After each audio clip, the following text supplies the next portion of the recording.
Hey, everybody. Welcome to the SPYPOINT podcast. I'm your host, Brian Stevens, today, and I'm joined by Joe Henry, Executive Director, Lake of the Woods Tourism. Joe, how you doing today?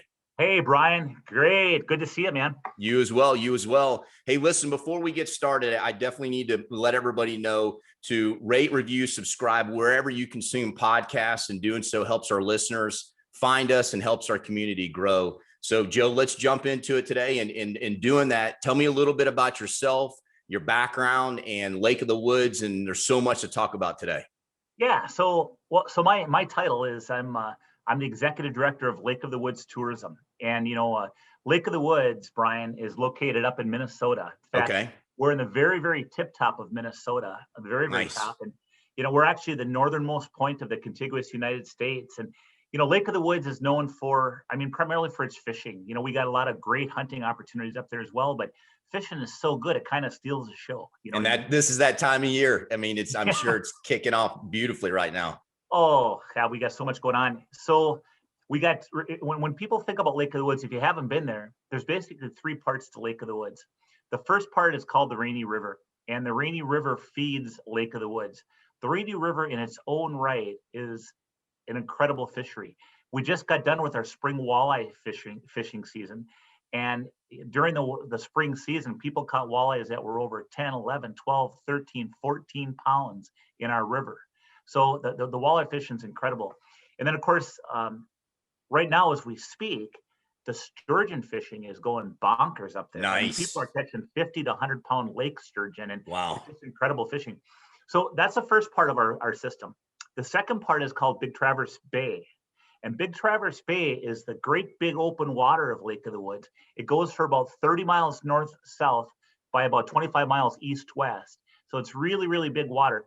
The deepest spot on Big Traverse Bay is only 38 feet deep. So it's very, very full of life. The whole thing is. It's like a big aquarium, just loaded with different kinds of fish. And then, of course, the third part of Lake of the Woods is called the Northwest Angle. Okay. And Brian, that is that little tip of Minnesota that sticks up into Canada. Some people said it looks like the chimney of Minnesota, but that is the northernmost point of the contiguous U.S. That's where the 14,552 islands of Lake of the Woods begin. Wow. And we have about, approximately 35 or so resorts on the south end of the lake, and we have another dozen resorts up at the northwest angle. So it's a very diverse fishery. It's an incredible fishery, and things are certainly happening. And we just came off of ice fishing. The ice just melted on our lake. Okay. And now we're rolling into open water fishing, obviously. So talk to me about what is some of that open water. Listen, I grew up fishing my whole life. I'm a Florida boy. Bass fishing down, in the Southeast, and, brim, crappie, and, big largemouth bass. I've never had the opportunity to, pike fish or, walleye or anything like that in the Northeast. And I know it's incredible, but right now, like what's the hot fishing right now? So we just came off of the spring season where, the big walleyes are going up the Rainy River to spawn. And, we have a catch and release only season that goes through April 14th. So we just finished that. And then right now, there's a gap in time when the walleyes, you can't fish them, and that's right now. And then in Minnesota, we have something called the Minnesota Fishing Opener. So for the state of Minnesota, that's when the walleye season opens up, and that's almost like a holiday up here. I bet. It's always 2 weeks before Memorial Day. That's Saturday, and so this year it's May 15th is our Minnesota Fishing Opener. So what we're doing right now we're sturgeon fishing. Our pike season on Lake of the Woods is open all year long. So people are fishing pike. The pike are in the back bays spawning. So some people are casting, spoons or crankbaits or spinnerbaits and slow rolling them. Otherwise, those fish is cold water. Some of those fish are lethargic. Yep. So some folks are using great big dead baits like big Cisco's or maybe some big live suckers. And they're putting on a quick strike rig, which is a piece of wire that wires off with a couple of treble hooks. And you put one treble just behind the head of the minnow and another one just in front of the tail. Consequently, if you can imagine, that minnow stays horizontal, but it's also nice because when that big fish hits it, you don't have to let him take it and swallow that hook. And you can set it right away. So it's a real good conservation measure as well, No, that's good. I mean, when we bass fish down in the Southeast in the winter, it's the same kind of those fish are cold, they're lethargic. They don't, they're not real aggressive. So it's that slow roll, plastic worm or, anything is a slow roll as well. So that's cool. All right. Yeah. Good deal. Same, really the same kind of deal, and even like this time of year for the walleyes, the walleyes, it's that cold water. So, you can get them trolling a crankbait or casting a crankbait, but boy, you're going to be going about 1.3 to 1.5 miles per hour, real slow. Yeah. Otherwise, really jigging is probably the go-to method. Just really working a jig slow. Sometimes even anchor up and vertical jig a jig right now, just to keep it real slow and subtle. So what about smallmouth? Are there smallmouth bass up there? We have so many smallmouth bass in our fishery, and they get no love. Really? When I'm fishing a walleye tournament, I cannot tell you how many times I set into a good fish, and I tell my partner, "Fish," think it's a good walleye, and the rod bends, and you see that line rising. You're like, "No, don't," and it's a huge smallmouth. There's so many big smallmouth in our system, but honest to goodness, the walleye fishing is so good, and everybody is so walleye crazed here in the Midwest that it really kind of steals the show. And I also think too that we have so many lakes in Minnesota that are full of bass. Not smallmouth so much, more largemouth bass than smallmouth. But on Lake of the Woods, we have a real big smallmouth bass fishery, and again, it doesn't get hardly any attention. We got smallmouth in the river, and then on the lake, we have of course weed beds and stuff, but we have a lot of different rock bars, and those smallies are normally hanging around the rocks and the reefs, and yeah, of course we have a lot of bait, so those smallmouth are they get to be like little footballs. I mean, crayfish, minnows, bugs. We have insect hatches out of the mud. There's just so much to eat. So it's very good. But it's funny though, it is, because it's like a cultural thing. got it. When people go to Lake of the Woods, they're not after bass, they're after walleyes, and you catch those bass almost accidentally. There's a few people that fish them, Yeah. but not very many, I'll tell you. Interesting. So let's rewind back, through COVID and some of the challenges that you were facing during that time to, be able to have people come and experience, what you have to offer there. And obviously there were travel challenges, there were logistical challenges. So what were some of the things that you guys did during that time, and how will things change and open up even more in the future as we get into this beautiful time of year for most of the country? Yep, great question. Well, when we started about 13 months ago, so it was mid-March when it's hard to believe it's already been 13 months, Joe. Can you believe it? Well, and we're we're not through it yet, but we're through most of it. Yeah. And who'd ever think that we're going to live through a pandemic? I know. It's funny because I see some of these top leaders, and now you look back, some people even gave presentations about, it's not nuclear weapons you have to worry about. It's a health pandemic, and they were spot on. They knew. But anyway, nonetheless, 13 months ago, mid-March. So our ice fishing season, Brian, goes all the way through March. So we had really good ice last year, and we had fish houses out, hundreds and hundreds of fish houses. Our resorts put out. They're heated. The holes are drilled. Basically, we'll take people out to a fish house, the ice fishing like a heated living room, basically. And it's so much fun. And you catch walleyes and perch and pike and eel pout. And then, but anyway, we had 2 weeks of season left and we got shut down. So we had to stop basically our ice fishing. We lost 2 weeks of ice fishing. And then we rolled into through our spring fishing season, and that got shut down, so much so that the county and the city shut down all the boat ramps, and they blocked them off and shut them down so people wouldn't come, because we knew people were coming. I mean, this spring fishing is so good up here. They were coming no matter what. Even during COVID, they're going to, of course, justify the, hey, I'm outside, and, well, unfortunately, they got to stay at a hotel. They got to eat. They got to get gas. There's enough contact there that the municipalities just said, okay, we're going to shut her down 1 year. So we lost all of that. And then we got into the Minnesota fishing opener. And, up here at Lake of the Woods, we have a lot of charter boats because it's big water. And a charter boat, they're usually 27 or 30 feet long, and they take up to 6 paying customers. And to run a charter boat, the governor put out a rule that you could only have a captain plus 2 paying customers as a guide boat. So it wasn't financially smart to run a charter boat with 2 customers only. So we had to wait until about June 1 before we could start fishing again. with that, our restaurants and bars and things were shut down, but we could at least fish. So our resorts really did a nice job of adapting. If you remember, everything was new back then. Everything was new. So the way they laundered their sheets and their towels, the way they cleaned their cabins and their lodge rooms, the way they cleaned and disinfected the boat and the fishing rod handles and the net handles. I mean, just everything was so new, and they had to put so much more extra work into it. It cost them a lot more money. They would even do things such as you could order. Some of them went online. And these aren't big chain resorts. These are mom and pop resorts, and you know, some of them made it so you could order your food online. Some of them made it so you could call your orders in. They'd have menus in each room. Some of them would deliver your breakfast and your minnows to your door in the morning, so that you wouldn't have to have any contact with anybody. Wow. And then you just go drive out on the ice on your own. I mean, they really got creative, right? So, but we still didn't have our restaurants or bars or anything like that open. So then we went through the summer. Now the summer was really, really good. So just like the trend that's been going around the United States, you know, outdoor recreation and fishing have been very popular sports during the pandemic. So our South End resorts on Lake of the Woods actually did very, very good during the summer. The caveat to that is that our northwest angle, when you travel to the northwest angle, Okay. it's that little tip of Minnesota. You actually have to drive through Canada for 40 miles, and then you enter back into Minnesota. So it's connected by water to the south end of Lake of the Woods. But if you drive there, you have to go through Canada. Well, the border was shut down. Sure. Mid-March. Yeah, I couldn't go to Canada to deer hunt this past year.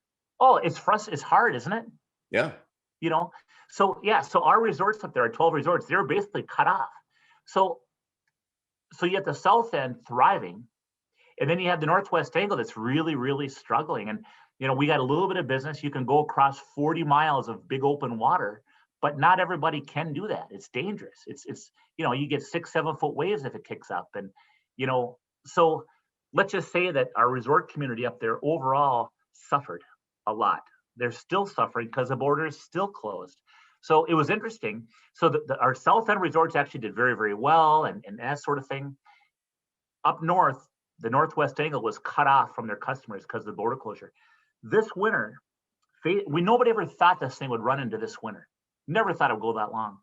Well, my gosh, here we're getting into October. So we started having Zoom calls at night with the northwest angle resorts.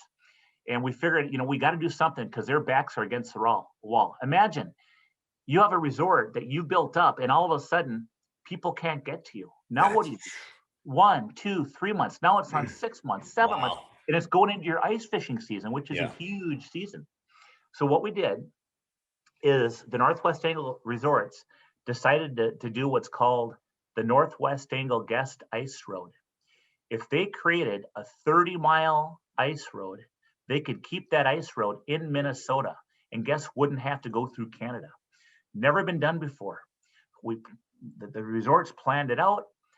They got the necessary equipment. They had to put in $1,000 each seed capital money, and that $1,000 doesn't sound like much, but when you come off of a summer where you're running at anywhere from 10 to 40% normal revenue, sure, it's pretty huge, you know. Yep. So we did it, and the road opened up on January 18th. We actually had a warm January, otherwise it would have opened earlier. But the ice road opened up January 18th, and it was an absolute savior. People came up to the ice road. It cost $125, I think, for a round trip per vehicle to go to the mainland, and then it was cost another $50 or something to go to the island resorts per vehicle, and that was for the whole trip. So it sounds like a little bit of money, but actually, if you got 4 people in a vehicle and you're gone for 3 nights, totally worth it. Well, yeah, you know what I mean. And you know, actually, a lot of people came up just to support the Northwest Angle. Absolutely. Resort, just to say that I drove a 30-mile ice road because it had never been done before. So 22 miles was actually ice, and then 8 miles had to go through a forest. And that forest, it was kind of cool because you went through 8 miles.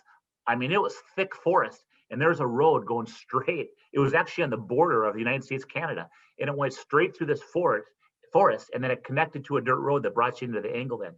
Well, That's way cool. Hey, let me just ask anybody that's listening, if you were on that ice road this, past winter or experienced anything of what Joe's talking about, comment below and let us know your experience and if you had the opportunity to be a part of that, because that's a really cool lifetime experience to do something like that. So keep going, Joe. I just wanted to check in and let people comment, and if anybody's was on that journey, let us know.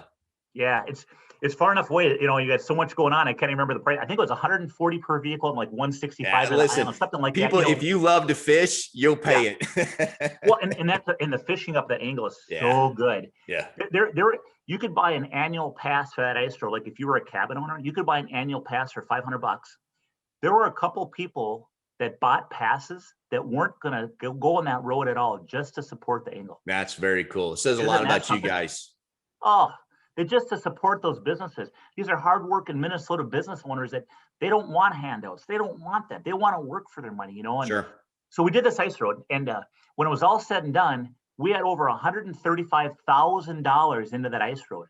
They say it costs about $1,500 a mile to do an ice road because of plowing, maintenance, ice bridges, sure, everything. Anytime it blows, it doesn't even have to be snowing out. You might have to plow, because it's such a big lake that snow fills the road in. Well, we maintain it. The fees for the vehicles totally offset the cost of that road. And what it did is it brought not only revenue to those Northwest Angle resorts, Brian, it brought hope. That's for beautiful. The first time in months, you could see that people had hope again, and it brought the community together. I mean, you had basically competing resorts having to work together side by side, chopping ice upheavals, putting in bridges, talking about who's going to be plowing which day, things like that. It was just really cool. So that saved them. But unfortunately, the ice has melted, and now we're back to square one again for the Northwest Angle. And yet we have a charter boat company called Lake of the Woods Passenger Service, and that'll bring you up 40 miles by charter boat. But as whenever you have to pay a little extra money or things are a little bit more of a hassle, you're going to lose numbers. Sure. And not everybody's willing to do that. A lot of people like to bring their own boats up, and if they take a passenger service up, they have to go with a guide or rent a boat. And so you understand it's not perfect, but at least it's something. We also start. Yep. It's an opportunity, and sometimes during times like this, just having an opportunity, while it might be less convenient, to still get you to what you love to do. To me, I think it's worth it. Well, and this is hopefully a one-off year. Hopefully, sure, this will be the last summer we have to do it. Yep. And it's such good fishing up there. So we have a charter boat service. We also have a fly-in service that started. Nice. So the fly-in service can buzz you across that 40 miles in 10 minutes, I think, and land you on the water up there. So there's options, But the bottom line is, these resorts are trying to hang on up there, and some of them, if they don't do ice fishing, there's 12 resorts, 8 of the 12 do ice fishing, 4 don't, but there's some resorts that are down as much as 90% on their revenue, and they're fighting to hang on and stay in existence. What we're trying to do is we're working very closely with our state and federal legislators, and we're trying to get them, we're trying to get that 40 miles of road opened up. We've come up with ideas such as a check-in system where you check in when you start, and you'd have to check in when you get up to the Northwest Angle. And if you violate the rules, you pay huge fines. Back 40 years ago, Brian, there used to be commercial fishermen that would haul their fish from the Northwest Angle down to the southern part of the lake. And they had to go through Canada, and Canada didn't want them doing that back then. So they actually paid a Canadian pilot car to lead them through and lead them back. We could certainly do that. Nowadays, with technology, we could put a GPS in each vehicle as they traveled through. It's 40-mile road through a very remote part of Canada. Nobody's going to be getting out of their vehicles. It's very doable, but boy, so far we haven't gotten any response from Canada wanting to budge. And so we're working on that 40 miles, and then simultaneously we're trying to work on some kind of a forgivable loan program for these resorts just to keep them in business. Sure. And we're making some headway, but the bottom line is nothing's happened yet. But anyway, that's how the pandemic has gone. So the Northwest Angle resorts are still struggling, trying to get people up to their resorts. The South End resorts are actually doing quite well. Got it. So let me ask you this, Joe. I mean, for those that are listening, maybe you're not a fisherman, maybe you are a fisherman. What are some of the things that they could go up there and experience? And yeah, maybe they got to take a 40, minute boat ride. Maybe they jump on the water plane or something else. But to give them some support in those resorts up there, what are some of the activities and things? I would imagine the scenery is beautiful. So it's more than just fishing. If somebody wants to go up there and just experience a little getaway that's just, off the grid and just amazing, beautiful country. It is so cool up there. When you get up to the northwest angle, that's really where the Canadian Shield begins. And like I mentioned earlier, that's where, imagine, the 14,552 islands of our lake begin. Yeah. So that whole area is full of islands. It's picturesque. Of course, you got eagles, deer, bear, wolves. You got, the kind of birding up there. You got the piping plover, which is a very rare bird. You got different forms of waterfowl.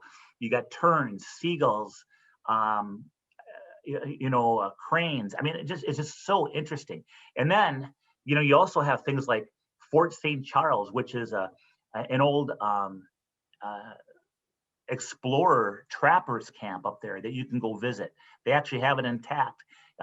One of our residents up there made the Lake of the Woods Explorer app that you can get on either Google or the Apple platform, and it shows you all the different locations up there.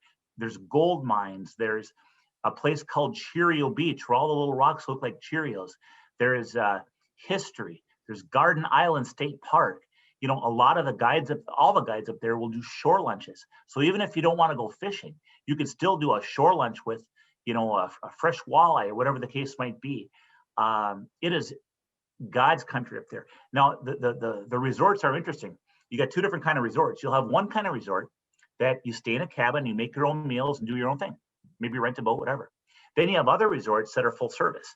They have the bar and the restaurant right at the resort. And you would not believe the quality of the food they have up there. Some of these Northwest angle resorts are on an island, and they've attracted chefs that say, you know what? I've done the big city thing. I've cooked in big restaurants. Time of my life, I want to change. They moved up to a beautiful island in God's country, and now they work for a small resort. Some of the food they put out of there, let's just say, Brian, you're not skipping. Okay. That's what I'm talking about. I mean, I want people to know that it's a whole other experience of good food, beautiful scenery, cool, just things that you maybe wouldn't be able to see just besides the fishing, which is amazing, but to just give them a little love up there for people that it's worth the travel and the time to go experience that beautiful part of the country, especially this time of year. Well, you're so right. Fishing always takes the tension away because it's so good. But yeah, there's so much to do. We even have, how Key West has a southern. I'm a big Key West guy. Yeah, Key West has a southernmost buoy. Northwest Angle has the northernmost buoy. So what a lot of people do is they get a picture with both of them and put that up on Facebook. It's kind of fun. And if a person likes to hike, oh my gosh, certain times of year you can pick fresh blueberries. It's just a fun area. You go up there and it just feels different. It smells different. Nice. It's clean, man. It's beautiful. It's untapped, beautiful country that, is God's country. So that's very cool. So talk to me about how can people connect with Lake of the Woods tourism? I would imagine that you put out videos or content or things for people if they're interested to, learn about this and maybe book something or, just reach out and get some info. Yeah, great question. So first off, our Facebook page. So if you search Lake of the Woods Tourism in Facebook, we got a very, very active Facebook page. And, Facebook is a really good way to show what's going on in real time. Sure. And then on top of it, our biggest, of course, repository of information like most is our website. And our website is, Lake of the Woods MN for Minnesota, Lake of the Woods MN.com. And yeah, there you're going to find information about all the things we've spoken about, information about our resorts, how to travel there, the nearest airport, things like that. But, one thing I'll say, man, there's a lot of, we're fortunate in the United States of America to have so many incredible destinations. And I will say, if person's an outdoors minded person, whether it's fishing. I mean, we didn't even talk about our 3 species of grouse. We didn't talk about our monster bucks, our black bear hunting, and just the fact that we have timber wolves in our area. It's kind of a very wild place. But, we have more deer in our county than we do people. Okay. Well, Okay. you know how many stoplights we have in Lake of the Woods County? How many? 0. Okay. We don't have 1 stoplight in our entire county. So, I mean, Wow. it's really kind of a neat place. You can see where we're off the grid a little bit. It's, you got your high speed internet and stuff, but you don't have to be totally disconnected. You can still work up there. But when you come up, it's going to feel neat to you. That's cool. Listen, anybody that's listening, if you've had the opportunity, whether it be for fishing, hunting, just, rest, relaxation, to go to enjoy, the beautiful scenery, comment below, tell everybody about your experience, and, maybe even share some pictures and things of that nature. So, just let everybody know about that. So, Joe, anything else that you want to share as far as, just leaving people with a sense of being adventurous and come up and check you guys out?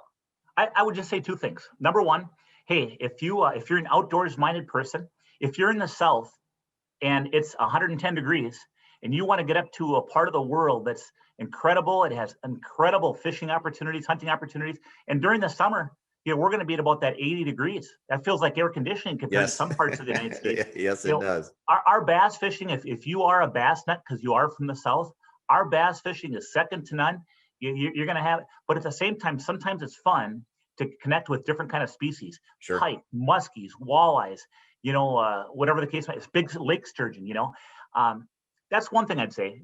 Sometimes it's fun to try a new area. Mm-hmm. And then secondly, I would say, if you come up, consider the Northwest Angle. We have resorts around our entire lake that are incredible, and they're going to take good care of you. They're going to put you on fish, full service resorts. That Northwest Angle right now, those resorts up there are struggling. You got hardworking Minnesotans. They're getting cut off from society because of that 40 miles through Canada. And it's really too bad. They call a market like that, Brian, an exclave, where you have to go through another country to enter your own country again. And right now, I mean, normally that's one of the most incredible places on earth. But right now, because of the way you have to travel there and how the border's shut, it's one of the most difficult places to run a business. But boy, I'll tell you what, if you happen to make it up there, you wouldn't be sorry. That's great. That's great. Well, listen, it was a pleasure speaking with you today. And, what I would ask everybody to do is, remember to rate, review, subscribe wherever you follow podcasts. And of course, find us on Facebook, Twitter, Instagram, and just search SPYPOINT. So, Joe, it's been a pleasure speaking with you today. And I learned something, and honestly, I'm very curious about making a trip up there. Again, I love to fish, but just more of getting up to see that part of the country and do something that I haven't done before. You've definitely got my interest, and we'll definitely be checking you out. Brian, thank you very much. Pleasure's all mine. Absolutely. You take care. Thank you.